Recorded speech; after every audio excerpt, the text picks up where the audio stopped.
Assalamualaikum warahmatullahi wabarakatuh. Perkenalkan, nama saya Muhammad Ari Rafli dari kelas 12 MIPA 2 nomor urut 16.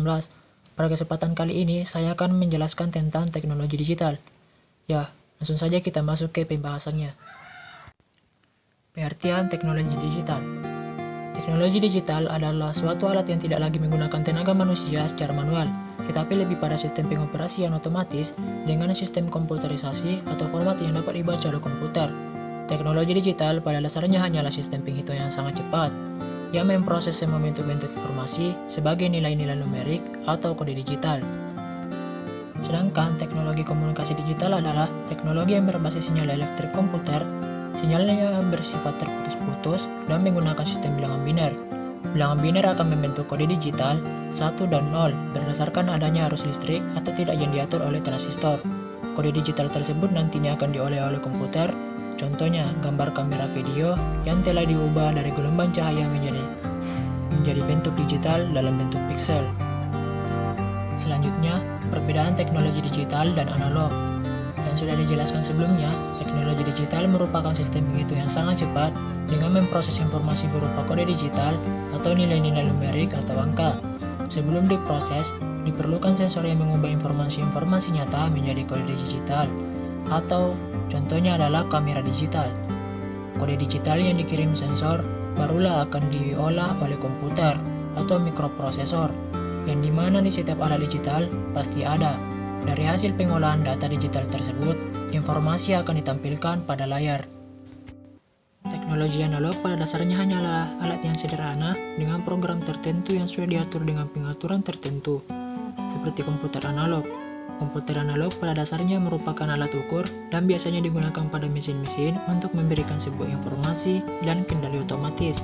Kelemahan dari teknologi analog adalah tidak dapat mengukur dengan teliti dan membutuhkan waktu yang lama untuk memproses sebuah informasi. Contoh teknologi analog adalah telepon biasa atau bukan ponsel pintar, yaitu smartphone. Sedangkan teknologi digitalnya berupa telepon yang menggunakan sinyal internet. Teknologi analog dapat dikatakan pula merupakan teknologi peralihan dari teknologi mekanis ke teknologi digital, di mana teknologi mekanis lebih mengedepankan sistem-sistem mekanis atau manual. Pada teknologi mekanis, tidak diperlukan komputer atau mikroprosesor untuk mengatur dan mengoperasikannya, karena sudah memiliki sistem mekanikal yang terstruktur. Adapun kelemahan sistem mekanis ini adalah pengaturannya yang terbatas dan terdiri dari banyak bagian-bagian mekanik yang memerlukan perawatan yang khusus. Perhatikan jam tangan mekanik, analog, dan digital di samping. Jika dirawat dengan benar, tidak ada komponen yang berkarat, jam mekanik dapat bertahan sangat lama. Pada jam tangan analog, dibutuhkan perawatan berupa pergantian baterai beberapa tahun sekali. Jam digital memakai sensor-sensor untuk mengetahui keadaan di sekitar pengguna, yaitu sensor cahaya, sensor gerakan, dan lain-lain. Selanjutnya kita masuk ke perkembangan teknologi digital. Perkembangan teknologi digital membuka era digital dan secara garis besar dapat dilihat pada 3 hal berikut. Yang pertama, lahirnya komputer pada tahun 1940 dan perkembangannya sejak saat itu, lahirnya internet atau World Wide Web. Yang kedua, WWW pada tahun 1989.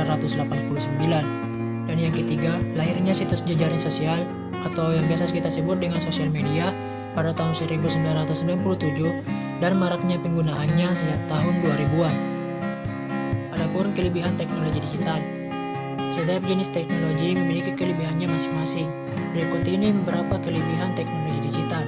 Yang pertama, data yang dikirimkan dari satu tempat ke tempat lain tidak terpengaruh cuaca buruk dan noise karena data yang ditransmisikan dalam bentuk sinyal digital. Yang kedua, berbagai tipe sistem komunikasi tersedia dan juga dapat digunakan. Dan yang ketiga, biaya perawatan lebih rendah karena lebih praktis dan juga stabil. Adapun kekurangan teknologi digital. Selain memiliki keunggulan, setiap jenis teknologi memiliki efek samping yang ditimbulkan. Berikut ini beberapa kekurangan teknologi digital.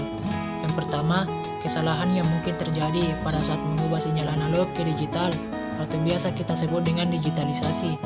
Yang kedua, kemungkinan tercurinya data digital yang penting seperti nomor rekening, data pekerjaan, dan lain-lain oleh hacker ataupun virus. Dan yang ketiga, membuat ketergantungan yang berlebihan pada penggunanya, yang dapat menghambat kemampuan empati dan sosial secara nyata.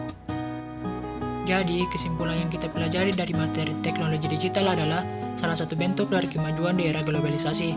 Kemajuan era globalisasi membuat orang berlomba-lomba untuk menciptakan teknologi digital.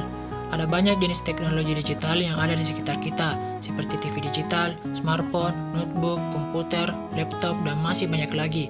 Namun di balik itu, ada kelebihan dan kekurangan dari teknologi digital, antara lain efisiensi biaya, membantu pekerjaan manusia, dan masih banyak lagi.